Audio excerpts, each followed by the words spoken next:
You want to know what really, really bothers me about AOC that I've mentioned 8 million times is that she makes everything about race because she is one of these progressive socialist identitarian types. And it's really, really annoying because to an extent, I can get behind environmentalism and progressive policy, but not when you start attacking people because of their race. Then you're a racist, and AOC is an overt racist who is actually apparently blaming white colonizers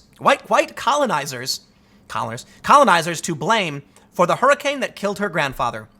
Yes, she's talking about environmental justice and then starts talking about race because it's a cult and these people are nuts.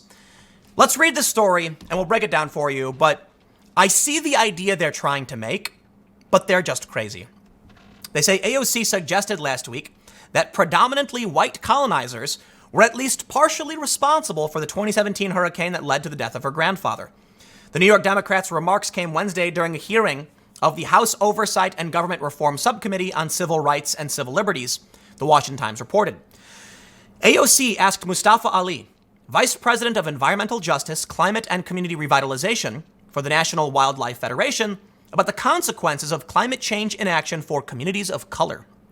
If we don't act, then we are going to lose more lives. We're going to lose more African American lives, more Latinx lives. Oh, there it is.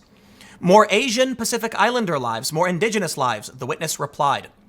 Ali appeared to suggest that the only white people who could fall victim to the adverse effects of climate change would be wealthy white individuals. Quote, "We're going to lose more lives of white, low-income brothers and sisters as well, because all of them are the ones that are placed right on the front lines of many of these things that are going on." The freshman congresswoman then asked whether the global South and communities of color were bearing the brunt of climate havoc, to which Ali replied, without a doubt. Ocasio Cortez claimed that 6,000 predominantly black and brown lives had been wiped out by Hurricane Maria and Katrina. And in terms of that wealth, that people are producing climate change, the folks that are responsible for all the largest amounts of emissions, or communities or corporations, they tend to be predominantly white, correct? And Ali, former head of the EPA Environmental Justice Office, replied, yes, and every study backs that up. Okay, let's stop for a second. Do you know what's causing environmental trouble? It's not the 1%. It's not big corporations. It's not Shell. It's not Apple. It's you. Literally, you. And me. And that person over there. And my neighbor. And the pastor down the street. It's all of us. It's just the way things are. And it will change because we slowly adapt to fix things. Did you know that there was a story about this, in the turn of the century, when everyone was in the big cities and there were horses everywhere, horses were pooping all over the place. And apparently, this may be an urban legend or apocryphal. Someone sent me a story on this to confirm it, I guess. But they were concerned that eventually the city would grow so large, there would be horse poop everywhere because you needed horses to get around. Guess what? Car got invented. Well, over time, we've invented new things, but we do have a lot of problems. And it is not white people, it is not rich people, it is literally every single person that is contributing in many different ways to environmental disaster. Supply and demand. The poorest people in this country still use gasoline, okay? And so long as you do, Shell will continue to operate. It's not because there's an evil mastermind who's like, I'm becoming wealthy off all the oil. No, it's because people demand it. And they go to their cities and they say, we don't have enough gas in this. You know what's really funny about all the oil stuff? Do you remember what happened in New York after a hurricane, I think Sandy it was? The shortage, because they couldn't get in gasoline, lines for hours, people were furious. Look at what happens in France when they tax gas for environmental reasons. Rioting for nearly a year now. The problem is not white people. The problem is not rich people. It is all of us and what we want and what we demand. Now, should we change? Yes. We need to be conscious of the damage we do to the environment. Guess what? Typically, we do. I mean, even when there's not a big deal, people overreact and impose a bunch of laws that probably go too far. I'll refer specifically to the story about the Amazon and the fires, when everyone started screeching, oh no, we're burning the Amazon. And it's like, well, the reality is they're just burning fields and they do this every year.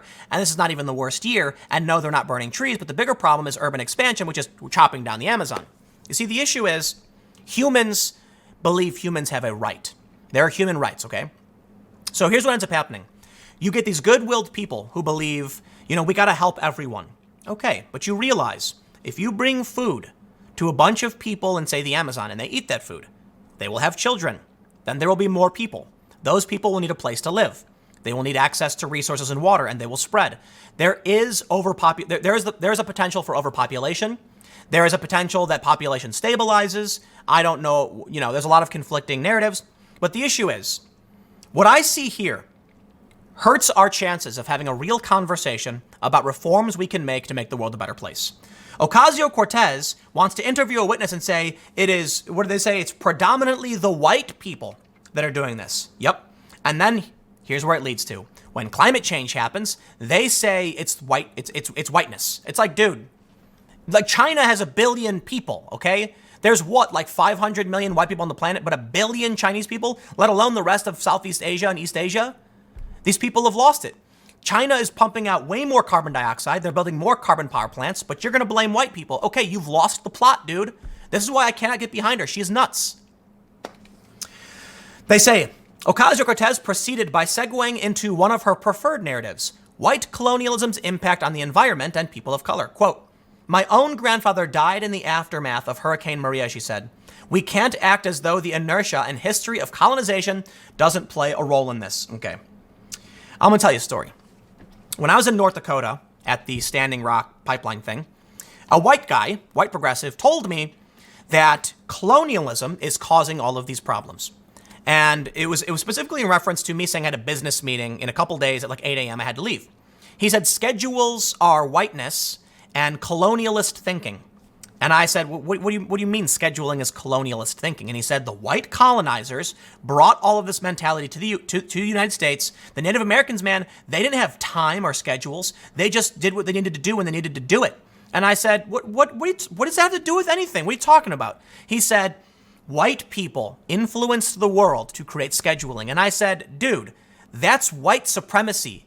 You're a white supremacist if you believe that's true. If you really believe white people did all of these things and made the world shaped in the way they want, you believe white people dominate everything. I'm sorry. To me, you're a white supremacist. Because here's the thing.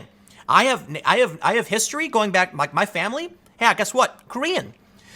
What do you mean they invented schedules? China was way more advanced technologically than Europe was. Dude, my ancestors were Korean. We knew what time was. We had schedules. White people didn't make that up. So here I have a white dude telling me white people, and then here's what he does. He goes, well, you got to admit, what China was doing was heavily influenced by the Europeans. And I was like, oh, there it is. White guilt. They are white supremacists with a guilty conscience. That's what it was. Here's a guy who was white going out to do activism and telling me that it was his culture that influenced mine and that he's sorry and we need to wake up. Thank you. I didn't realize that. Let me share something with you. Did you know that we use Arabic numerals in math? There are a lot of great discoveries by many different races and cultures around the world, and these people really do believe they're the best. Now, AOC's not white. Okay, but she's in that narrative for whatever reason, blaming white people for weather. Listen, white people did develop a lot of advanced technology. They did colonize. China did not colonize in much the same way they did back then, but they're starting to now. There are more Chinese people. They produce more emissions. They were also more technologically advanced going way back before Europe. So what's the point you're trying to make? The reality is, different people do different things at different times, but she really believes, AOC, that white people are this dominant faction that control everything. When white people are what? 600 million out of what is that? 8 or 9% of the global population. East Asians make up substantially more, and China is doing way more damage. You want to talk about climate change? You can talk about how in the United States we've done great. We've done really, really well reducing our emissions. China is actually building more coal power plants. But they push this narrative. And I guess it's cult-like behavior, I guess is the easy way to put it. And she goes on to talk about this. I'm not going to read any more of this. I'm about ready to wrap this story up. I'm so sick of this. I would like technological advancement. I would like a cleaner economy, fresher air, cleaner water, clearer water, cleaner air. Instead, what do we get? Weather is racist because white people. Okay. Thank you so much. Kentucky Republican Rep. Thomas Massie suggested during Wednesday's House hearing that initiatives like those put forth in Ocasio Cortez's Green New Deal would harm Appalachian communities, saying, for the record, I'm not against solar, I'm not against electric cars. I drive an electric car and my house is 100% solar, but I estimate that I pay about twice the cost for transportation and electricity. So this is not a burden we should put on low-income communities. And you're correct, Thomas Massie. What we need to do is continue to incentivize the production of clean energy and renewable energies. And once we get to the point where solar panels and other, forms of energy are cheaper and can produce a higher output, then we've solved the problem. Thinking back to that story about poop in New York with the horses, they say all the carbon in the atmosphere, it's going to burn the world down. Okay, maybe we develop technology and get off of fossil fuels. That's what we need to be doing. So we need two things. We do need, in a sense, a Green New Deal. The problem is AOC put her racism into it, and now it's not going to get the support it needs. Also, she went nuts talking about healthcare and college. No. We should have the government offer tax incentives to companies that develop renewable technologies, which they do. They should do more. And we as a culture need to embrace and demand products that are recyclable, renewable, and better for the environment. That is paramount, okay? We do not want to end up like yeast in a bottle, eating ourselves and pooping ourselves to death. And it could happen. Technology will be our saving grace, and the market, as well as government combined, can bring us what we need. It's not there's not one magic silver bullet. It's going to be difficult, and hopefully we can pull it off sooner, as soon as we can. But we can get to this renewable energy state. It's going to be better for us all around. And we're not going to do it by blaming white people. We're not going to do it by offering up free college. That makes no sense. We're going to do it by saying, how can we increase the output of solar and decrease the cost? How can we incentivize people to own these things? Listen, when cell phones first came out, nobody wanted them because they were bulky, expensive, and barely worked. But over time, through market incentives, as well as other tax incentives and public, like they needed to build cell towers and stuff, so they had to do public deals, tax breaks, companies built it, it expanded, and now you can use a phone almost anywhere in the world.